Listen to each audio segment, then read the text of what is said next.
अब इस प्रकार की घटना से न केवल भारत बल्कि इस्लाम धर्म भी बदनाम हो ही रहा है ना। वो जो सच्चा और समझदार मुसलमान होगा मेरी इस बात से सहमत भी होगा। यह घटना जम्मू कश्मीर की एक दरगाह की है। कहानी कुछ ऐसी है कि दरगाह का पुनर्निर्माण हुआ और वक्फ बोर्ड ने एक वहां पर बोर्ड लगा दिया जिसके किनारे पर भारत का राष्ट्रीय प्रतीक अशोक चिन्ह भी था।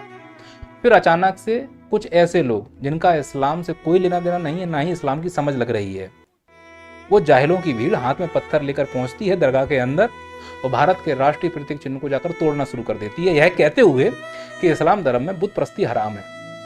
यह बात सही है और मैं इसका सम्मान भी करता हूँ, लेकिन इन्हें इस्लाम का ज्ञान ही कहाँ।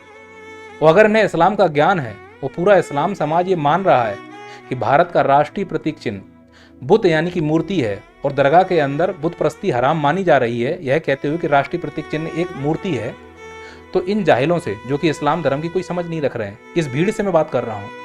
इस भीड़ से मैं इतना कहना चाहता हूँ कि कसम है तुम्हें इस्लाम की, इस दरगाह के बाहर भी भारत के राष्ट्रीय प्रतीक चिन्ह को तुम हराम ही मानना। जहां जहां भारत का राष्ट्रीय प्रतीक चिन्ह है उस सब चीज को हराम मान लेना, तुम्हारे जीने के लाले पड़ जाएंगे।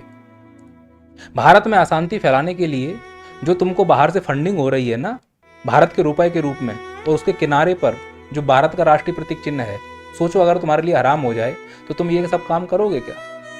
अरे इस्लाम जैसे धर्म को तुम जैसे दो टटपुटिये बदनाम करने में लगे हुए हैं, और अगर तुम्हारे लिए राष्ट्रीय प्रतीक चिन्ह हराम है और जिस भारत देश में तुम रहते हो पहचान पत्र लेकर घूमते हो उसके किनारे पर भी यही राष्ट्रीय प्रतीक चिन्ह है, कर दो इसको भी हराम, मत करो इस पर राष्ट्रीय प्रतीक चिन्ह। अगर इन जाहिलों की भीड़ से सर से अपना हाथ हटा लेना तो इनकी कोई पहचान नहीं है।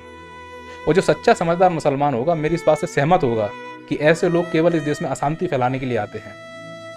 कोई धर्म इतना छोटा थोड़ा ना हो सकता है, या कोई धर्म राष्ट्र से बड़ा हो सकता है? राष्ट्र तो सबसे बड़ा है, अगर राष्ट्र है तो धर्म रहेगा ना।